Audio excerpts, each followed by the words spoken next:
Leading up to the release of Fantastic Beasts: Crimes of Grindelwald, I'm reviewing all the movies in the wizarding world. We're in part 6. That means I'm talking about Harry Potter and the Half-Blood Prince. So let's talk about it.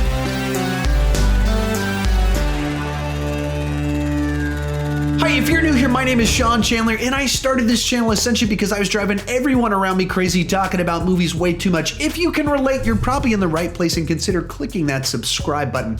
As we go into this, you need to know that I haven't read the books, which gives me an interesting perspective as I'm watching them just as films. I don't have the background knowledge, and as we have our conversation down below in the comment section, please join me down in the comment section.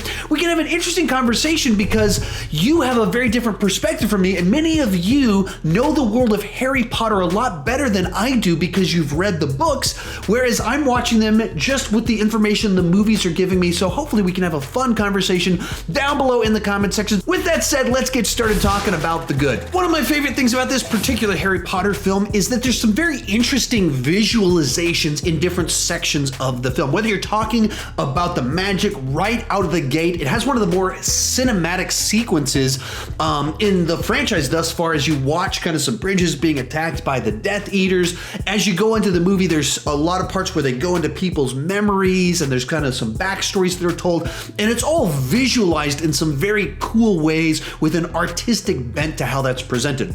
Also, as we're now in the 6th year of the franchise, they're 6 years older, we're starting to see who these characters are becoming.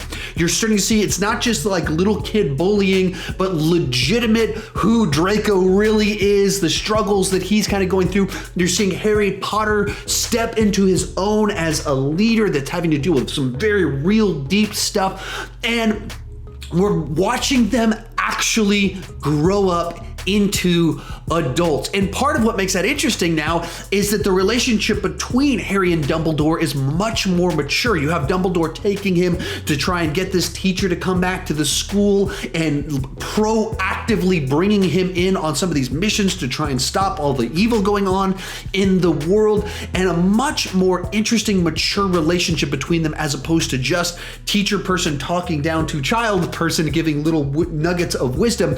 No, we're seeing them much more, not on peer level, obviously, but two adults interacting to some extent. Now, I don't have a ton of specific positives to say about this film, but as I go into the negatives, it's going to be a little bit longer. A little point of reference, there's certain things about this series that I've already talked about. The world that they've created, the characters, the actors do a great job. The way some of the magic is visualized and kind of this magic, like I talked about that in the last one. So some of that's assumed positives for this film as well. So it's a continuation of things that I've already talked about, but I'm not going to continue to repeat things I've already said.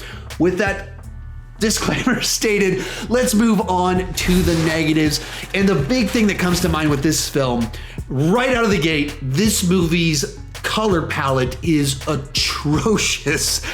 It's so desaturated and so dark that the entire movie just looks drab and lifeless. There's a scene in the movie, I don't know, 35 minutes into it, where they show up at the magic store and there's finally full bright colors for about 10 seconds, and it feels like it's from a different movie because everything to that point in time is almost black and white, or black and brown is the actual color palette that they seem to be going for.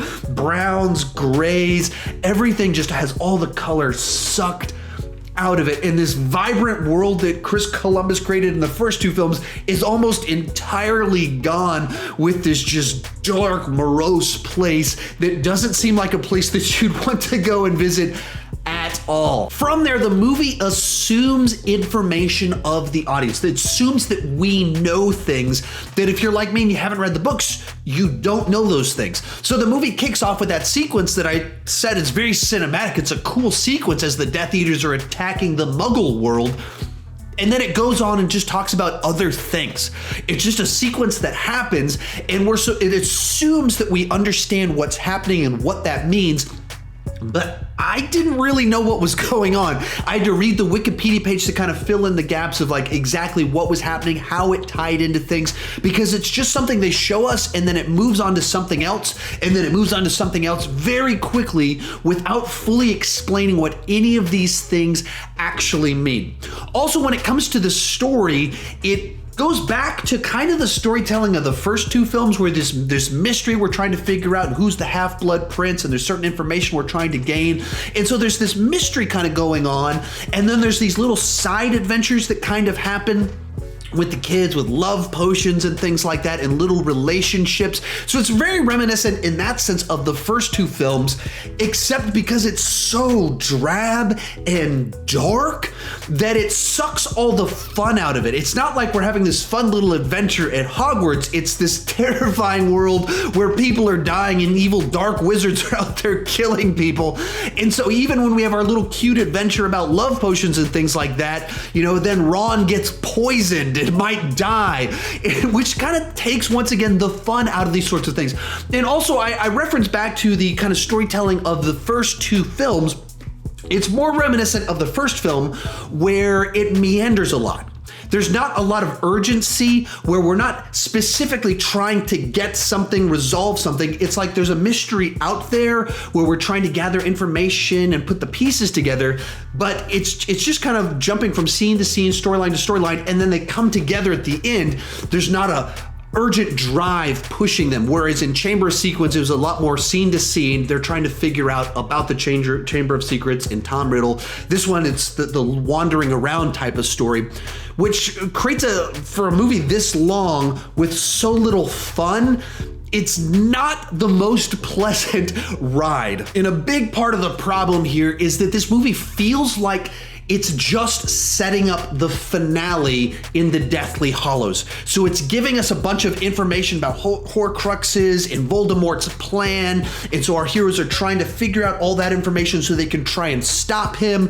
And we're setting up Snape to appear to be the bad guy in the mix and having him do horrible things that make it so we definitely want to stop him. We're escalating the stakes, but none of that stuff, the Horcrux, Snape, Voldemort, is actually resolved in this film. It's all set up for things that are going to be resolved in the next story. So this just feels like a setup film, a bridge film, a backstory film where we're getting a lot of information, learning about a bunch of characters, finding about plot points that are going to be resolved in future stories, all while it's very dark, both color-wise, color palette, as well as just the subject matter, where there's not a lot of fun happening, and it's very long and meandering. And that just does not make for a particularly good film. And I'm not sure how much of that is just that the movie comes off that way and how much of that is the book is kind of like that too. But as a film, it's a pretty tough watch for me as kind of the outsider to this series. Like when I think about the 5 previous films, each one of them has some specific hook to that film. Whereas the first one, we're introduced to this world. The second one, we kind of get this mystery with Tom Riddle that has some big payoffs. The third one, you learn about the Prisoner of Azkaban and there's time travel in it. The fourth one, you have the games, and then Voldemort finally shows up. The fifth one, you have Harry Potter stepping into leadership, and you kind of have this big showdown. So there's some specific hook that makes that film stand out. This one, what stands out is how dark it is, and how lacking of a distinct story hook to it. For me, there was just nothing about it that pulled me in to this specific story.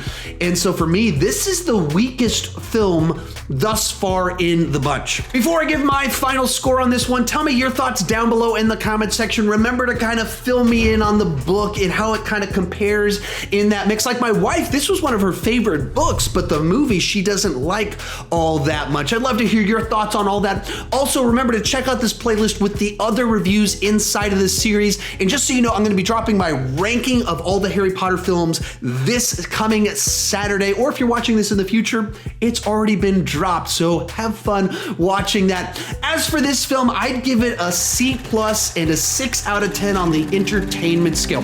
Remember to check out that playlist to the left with my other Harry Potter reviews. Thank you guys so much for watching, and keep talking movies too much.